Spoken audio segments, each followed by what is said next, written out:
So you always had street noise all night long. You know, and you just you knew it all your life. So you were used to it. Through the big lights. They used to scare me. Yeah, and when Bernie and I were little, they actually had a streetcar that came down the middle of the street. So you know, we were used to all that noise. So we moved into this house, and it's huge. And it's quiet, and it's dark, and you know, we had a hard time falling asleep, so I'm trying to sleep, and I'm like halfway between awake and asleep, and I start hearing this noise. We were in this big room right over here in the front, and I know what she's gonna say. I remember that night. The front window, and I'm hearing this noise, and I think, oh my God, it's something bad. So I shut and I start screaming, and the hand comes over my mouth, and it's Uncle Dave, and he was in our room, and he covered my mouth with a shh, and I'm thinking, oh my God, it's really something bad. and he goes, look, and I look out the window. And was it Barb Metzler and a bunch of her friends? And they were TPing. They were TPing.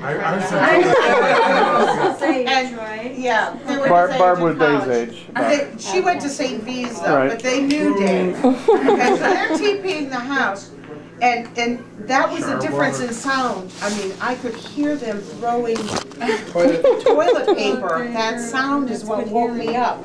We were so used to noise. And then so what Dave did, and Bernie was involved in it, was they got a bucket of water, and then they got the hose, and they went out and threw water on them, turned the hose on, and then the girls started screaming and running, and I was in the window just laughing my butt off. Well, I remember when we first moved into this house, okay, and you know how seldom we ever went to restaurants. And we went to the Brown Derby. No, it wasn't the Brown Derby. It was the Smorgasbord. It was the Balance restaurant. Yes. And when we came home, Steve was so impressed by it. I was gonna make he wanted to turn our house into a restaurant.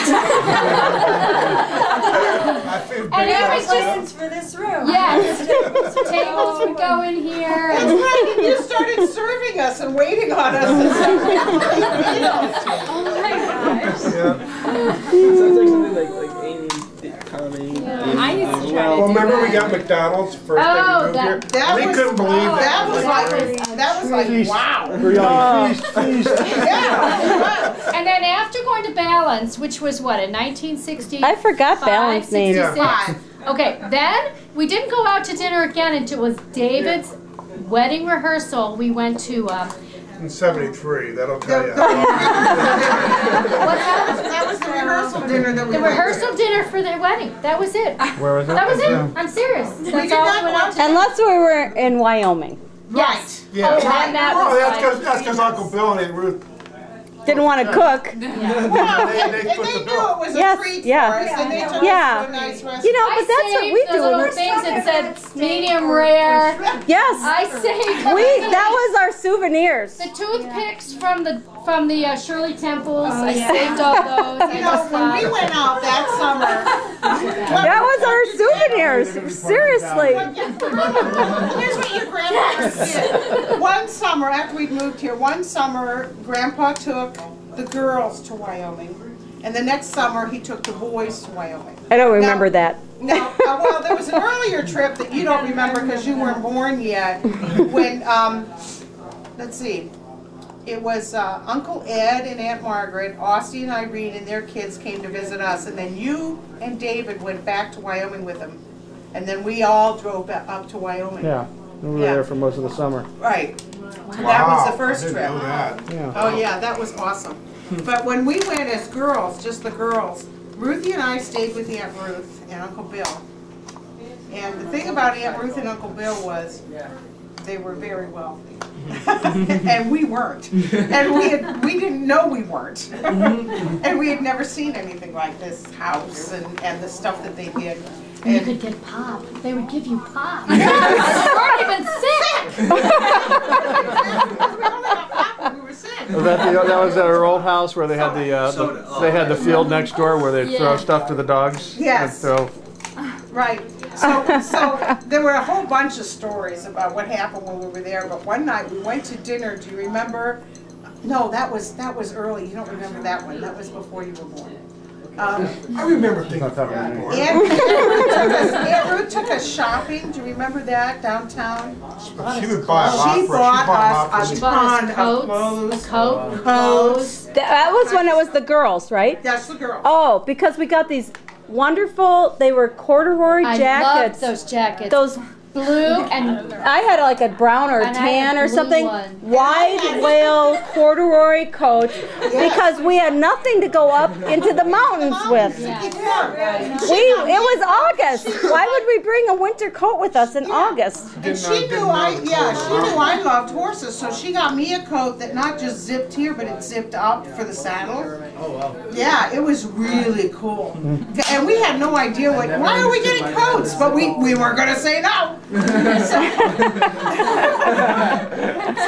We found out why we were getting coats. Yes, So. the next day we look out the window from Aunt Ruth's kitchen window. You could see up in the mountains, and you could see it snowing. And this was August. Wow. So we went up to the mountains, and we went up to Spiro Wigwam. Do you remember going Yes. I remember. Over there. and Silver's. No? That one white horse that was there was Uncle Bill was probably teasing me, but I thought he said it was related to Tonto and Silver's. Well, I think he was very definitely teasing you. Yes. I don't think so. But not about Hemingway. I still believe it. I do too. Okay, all right.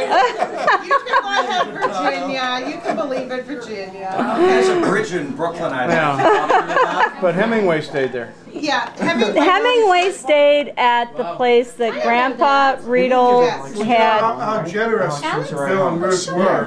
I'm sure. My junior year, I flew out to Wyoming to visit with my relatives out there and that summer. And the ticket was $3.99, and he said he was going to reimburse me. And I told him it was $3.99. He says, no, it couldn't be $3.99. It was $4.99. So he writes me a check for $4.99. And then Ruth takes me shopping. I just wanted, one pair of pants and a shirt. And she bought me like $400 worth of stuff. And back then, it was like $1,200 or $2,000. Yeah, exactly. Well, that's like my senior year.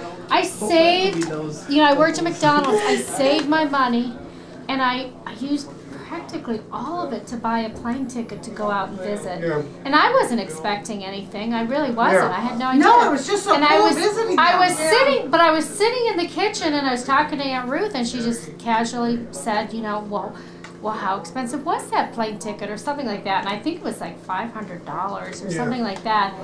And she did that. She just took out her checkbook and she wrote me a check for it. And she also took me shopping. She knew I loved crafts. She took me to a needlepoint store. What did they do? What? Uncle Bill was a lawyer. Uncle Bill was a very prominent lawyer in Wyoming. Matter of fact, let me tell you this. Yeah. Uncle Bill was the personal guest of Queen Elizabeth. Yes. Well, he was her escort. He was her her husband escort. wasn't there. Right. You have to have an escort for the queen. Because when one she of his goes out. And clients- she went up to Spiro One of his clients Wigwam, was and the, she rode nephew. horses up Wallop. there. She loved. Yeah. His name Yes. was Wallop. He was. She was The visiting queen her was cousin. the godmother of Oliver Wallop. They were first cousins. Well, yeah, he was the Earl of And I went into their something or house. other. And that was Bill's best friend. That was Uncle Bill's best friend. Was Uncle Wallop. Yeah, he Oliver Wallop. represented He had him. legal right to. Yeah, Uncle You Bill know, represented. here's a story. And Lord Snowden too. You know that. This is what your Aunt Rosal told me. Uncle Bill had made allusion to it, but she said, because I spent a week with her out in Leavenworth, which was a very instructive week in my life. Anyway, Yeah, not the prison, but when she came and visited me when I was in prison. There are 5 there. Which were you in? Anyway, she said that Bill had come to her when he got, was it Wallop, you said? Oliver Wallop. He got that as a customer and several other oil things. He knew he was going to be rich. And he heard a sermon from the priest saying it was harder for a rich man to enter into heaven than, a Camel. Camel to go through the eye of the needle. So Bill went to Rosal, because she was in the convent, and said, I'm going to go to hell. I'm going to be a rich man. This is going to be too hard for me. What am I supposed to do? She said, give 55% of everything you make to charity, you know, and keep faithful to the church. And that's what he did. He gave 55% of everything he made to charity. And he gave his time. And he gave a lot of time to charity. And he was Sheridan's Man of the Century. He didn't go for that. That's not why he gave the 55%. But he built ball fields. He helped schools. He put kids in schools. Scholarship funds. He helped us with school. He gave $300 a semester or a year. I can't remember, for each one of us. Wow. At a time when $300 was probably like a good chunk of change. That barely covers books these days. What did you say? Barely covers books these days. I know, but he definitely. And Aunt Ruth took me shopping when I was out in Wyoming, and you know, we just got all this stuff, and I was like, oh my gosh, you know, we weren't used to. But we weren't used to that kind of generosity, which made us think about, what made me think about how, you know, people can be making a lot of money, but they can still actually do good things. Think of other people. Do you remember that when they would come and visit us here? The one time that they did. They did once. Firestone Park. And what do you remember? That they left something under our pillows? Left quarters under our pillow. No, $50. I don't remember that. I just got a quarter. You might have got, you thought it was a quarter. I think Mary put the quarter in instead of the 50-cent piece. She probably Bernie and Dave put quarters in. No, you know what I remember? What I remember was her fur coat and her jewelry. Yeah. She had a full-length mink coat and a muff and a mink hat. But she was a very high society lady that went off into the wilderness. Yeah, she's from St. And Louis. for Uncle Bill to bring her there, she had to, I mean, not that she said that's what you have to do or anything like that, but that's what Uncle Bill wanted to. There had to be some compensation from taking her from society to the wilderness. What I remember was being when I was there when I was in college, there was this big, like, box of clothing, and she would take it out and try it all on, and then she'd send it back. She could take what... The store would say, when I was there, the store called her and said, Mrs. Redle, we have some outfits in that we think you'd be interested in. They brought them to the house. She tried on what she tried on and wanted to keep. She kept whatever else. They came another day and they picked it up and took it back. So the box that you saw wasn't from any store in Sheridan. No. Because she was from shop in Lincoln or in Omaha. The box was from, like, not Minnesota, Missouri. Where was it? Somewhere in Missouri. St. Louis. Like outside, it was some big store in St. Louis. And they knew that she was worth sending these things that were, like, at the time, like a sweater, $100. You know, and an outfit, you know, whatever. I mean, and that was, it would be $1,000 today. They'd send her all this stuff that they thought she would like. She could try it on and send back whatever she didn't like, because they knew she didn't have the shopping where she was. Yeah. So they, you know, she would pay. Yep. Well, that she was good for it. Because cashmere beats buckskin every day. When I was there, it was when Mary and Dave lived there, and I went grocery shopping with Aunt Ruth and Mary Alice, and when we got up to the checkout, Aunt Ruth went first, and then when Mary Alice came through, or something, I forget how it worked, but basically Aunt Ruth paid for all of the groceries. You know, just. Well, I'll tell you a story Uncle Bill told me. They lived there while Dave was in law school. He was there. He would clerk for their law firm while in the summer. He was going to. He finished at Akron U. He was going to go to law school in Wyoming. He did. I know he did. But hopefully, like, finish there and, like, get into the Redle law firm. And then Mary's dad got really, really sick and even died. Before that, they realized that they didn't have the, like, you know, if the kids got sick, they'd have to go to Denver for any kind of care, so they didn't want to really stay out in the wilderness like that. You Akron people don't know how well you have it. We have to go to Green Bay. Go to Wyoming and tell Uncle Bill's name and get a job. You know what? Our cousin, like Matt, is the district attorney for Sheridan. 30 years. You get to know him, he'll help you out. He's a great guy too. You guys We would like play him. golf. It's too bad Martin's not here because he met him. When I took Martin up for 2 weeks, we drove to Denver, and then we went to Torrington, then we went to Sheridan, and then we went to Billings and back to Sheridan. And we stayed at Aunt Margaret, which is Matt's mother's. And Matt comes over one time after work, and he walks in the door, and Matt has been bald since law school. By the way. And he's 6'5". He played defensive tackle for the University of Wyoming. No. He went to Creighton. Did he go to Creighton also? Yeah. They don't have football. He's very tall, okay, a very imposing figure, and he comes walking in, and he looks at me. Matt and I have always had this kind of brother-sister rapport, like Bernie and I, only worse. Brother and sister. Tell me you hate me. Anyway, he comes in and sits down, and he looks at me, and I don't remember what he said. Martin would remember, because Martin just sat there like, and I looked at him, and I went, God, get out of that light! Sign off, your head is killing me! You know, I mean, that's where it was, and then we just picked at Well, I got to tell this Uncle Bill story. He told me, he said if my wife knew this story, he said today she'd still kill me. He took Marita, their daughter, and he knew better. And they were up in the mountains, and there were some bear cubs. And he let Marita play with the bear cubs. He took some photographs. And he looked around for the bear, and then he grabbed her. That's he classic said, Bill. He said, kill me, and she knew that. Well, little did he know, Marita had told Ruth, and so she already knew the story. Well, along those lines with Bill, remember when we went he took us to Yellowstone National Park? Okay. Well, we'd stopped, and there was a herd of moose. The moose. The You bull got moose. right up to that moose. He kept saying, he's got the camera, and he kept saying, back up. Uncle Bill worried. No, I did not.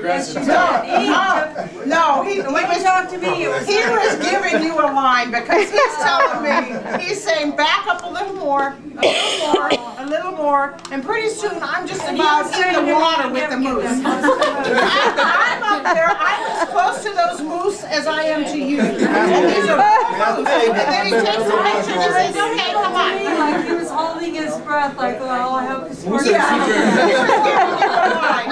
He was the one telling me back up, and I don't know, you know. So we're in the car, right? So we're in the car, and we're driving through Yellowstone, probably 2 hours later, and the news flash comes on that a herd of bull moose rushed a bunch of tourists and killed a couple of them. They're really aggressive. Yes, They are. and that was the same spot. Our cousin, and Aunt Ruth Marita's almost killed husband, him on the spot.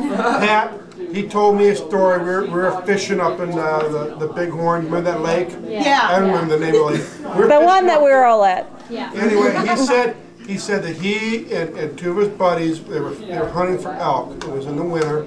They got up there, and they did concentric circles. They wanted to do concentric circles to find out, look for moose tracks.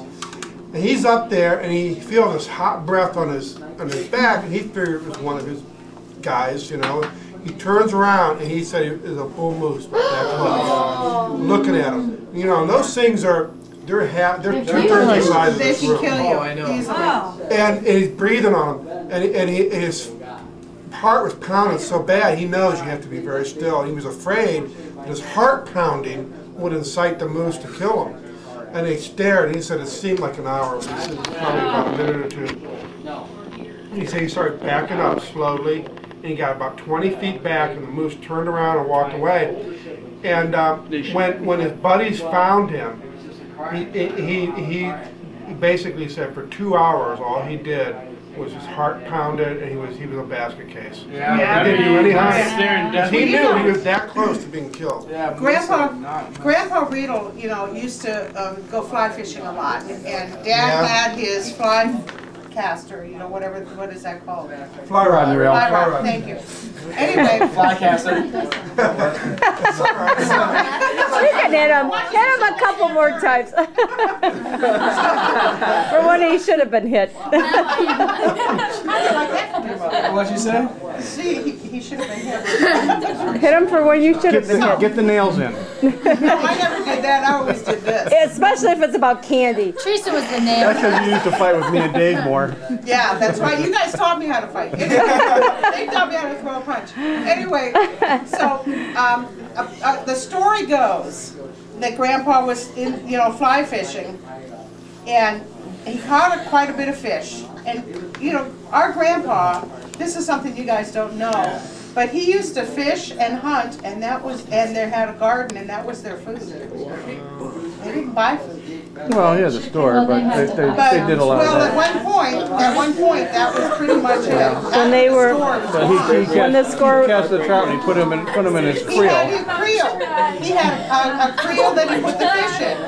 And he looks up, he was putting everything away, he looks up and there was a bear, a big one, right across this little inlet from him that wanted the fish. So he just left the creel there and slowly backed up, and the bear got the fish, tore up the creel, ate all the fish, and left. And he kept that creel his life. all right, what's the thing you guys are passing around? It's a picture of Aunt Chrissy.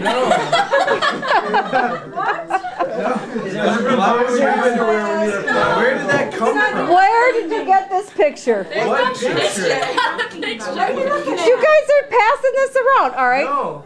Share with the rest of the What group. is the text? What does the Check my text phone. say? There's nothing on that No phone. text. All right. Yeah, right. You just passed it around. I have poem. proof. So what was it that you guys were laughing Okay, about? well, if we were passing it around and showing, and then it's disappeared, do you think that we want everyone to know? Well, the question is, then why would you do it right now? Because Because they're kids. no, Okay. we're not. We were listening to stories, and now talked it's about an ruined. ostrich You egg. ruined the story. Oh, it's the ostrich egg. All right, let's go on. All right. Grandpa used to go up. All right, Bertie has a story now. All right, everybody, we'll go away from that. No, mountains are like Because 20 you guys miles are throwing away. it around and everything. Anyway, The mountains are about 20 miles away. He'd get up early in the morning and go fishing on his horseback. And he'd go and he'd catch his fish, you know, and have a creel full of fish. And then he'd start coming back, and he would sleep the whole way, and the horse knew the way all the way back. this is Grandpa Redle. Grandpa Redle. Grandpa Redle, his horse knew the trail and he would sleep. Wow, that's awesome. So when they say the horse knew the way, you know, That's crazy. Yeah, no. You know, we're talking about the wild, wild west. You guys all know about Curly from, Yes. do y'all know about Curly, the Indian? Who does know about Curly? A little bit. Okay, Curly was an Indian Bernie, are you scout gonna get a from beer? go get some Custer. mo. All right, give me something. Yeah, he was the only survivor. Some people felt that Say he- that again. Okay, Curly was a scout for Custer, and he was the only survivor of the Bighorn battle. the Bighorn battle. And some people said that he survived. Like I was reading about him. Some people said he survived because they think that he knew what was coming, knew that, and he abandoned them. But anyway, he did get a little bit of an injury, and he did have a little bit of a limp. Okay, and Curly used to go into our great grandmother and great grandfather's grocery store, and he didn't speak well. So, but what he would do is he would go in, and Grandpa Redle had a limp because when he was little, they were jumping off a bridge into a river to cool off in the summer, and everybody else landed in sand, and Grandpa landed on a rock, and he broke his hip, and back then they couldn't do a whole lot for it. So anyhow, he had a bad limp, and he was a very short man, So when Curly would go into the store and he wanted to talk to Grandpa, he would exaggerate his limp, and then they knew he wanted to talk to Grandpa.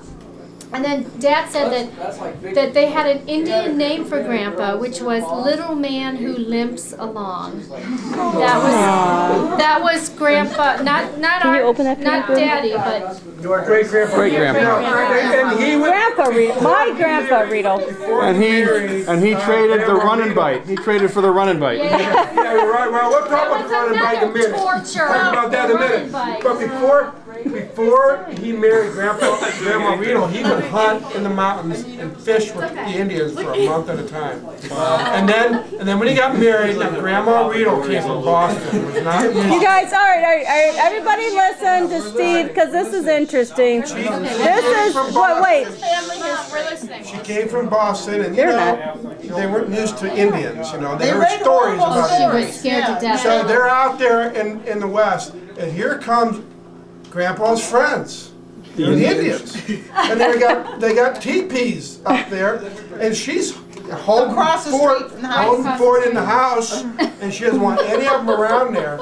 She's scared they're going to kill her children. Yeah. Exactly, and she didn't like them. She was afraid of them, and I remember I heard this from our dad, but I heard it from her too, because we'd go out there and talk to her, and she said she saw a squaw, Indian woman, nursing her baby, and she realized they're just like I am, and she went up there and sat with that woman and became friends with her from then on. But you know what though? She was, when they would have the Indian whatever they weren't rodeos, whatever they were, but Dad said, or maybe it was like They're probably like when they would do trading, one group. They did trading, yeah. No, one group of Indians, it was some sort of event. And they would come in, one group of Indians, a powwow. One group of Indians that was more modern would come in their pickup trucks, or trucks or whatever, and the other group would take a long, long time. They'd come in with their horse and wagons. They'd set up camp across the street from Grandma and Grandpa's house, and they would sit around in a circle. And when they wanted water, they went to Grandma's house and asked for some water, and she. Not to be confused with squaw.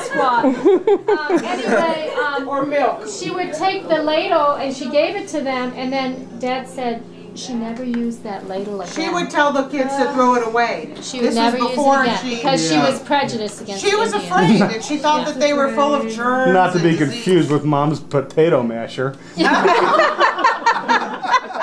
Our mom, Betty Riddle's potato masher. I know when I heard about that. And she used that afterwards. What? That's we had a dishwasher. We'll tell you later. It's sterilized. Pennies. Sterilized it. You know what? I don't know. No, Chris, the children. If you would like swallow like a penny, it comes out in your poop. Yeah. So you have to see if it passed or not, or like a penny or a marble, whatever. Because if it didn't pass, you'd be in trouble. So the kids you'd have to double check that it actually passed through. And so one of the things you'd get a potato masher and mash up all the poop, and then make sure it wasn't in there, or that it was in there. And you know what happens if you'd swallow a wedding ring or whatever? You know that You'd get it out, you'd clean it up, you know. So, but we didn't do that. I know. So, all right. So, So where are we in the story of? Well, if you want to get back to when the girls went to Wyoming, I made Ruthie get up early in the morning because a block away from Aunt Ruth and Uncle Bill's was Buffalo. The park. I remember that. I did too. And Aunt Ruth would make us cereal. And Joe and everybody, you guys listen up. cream. Yeah, who was I just telling that Aunt Ruth She used to put use cream instead of milk. cereal? So when we got home, we were quite, we gained weight. That was the first time I ever had cantaloupe, and I really liked it. I know. She'd have a quarter of a cantaloupe for everybody in the morning. from Florida, he'd have all those oranges. And Texas and A crate of oranges, a crate of grape, yeah. See, we're like The oranges were watermelons. as big as grapefruits. Yeah. Seriously. And the oranges were as big as your eyes. That was a treat. It was like, Oh my gosh. I just want to remind everybody to say a special prayer for Aunt Ruth and Uncle Bill and Aunt Irene and Uncle Austin. And no, they're all dead. Dad is the only one left in his family. Teresa, To say a prayer for them every rosary. I say, yeah. That's what we do. well, Say a prayer for them every because it's a very special thing on Christmas, because that's the day that Jesus was born.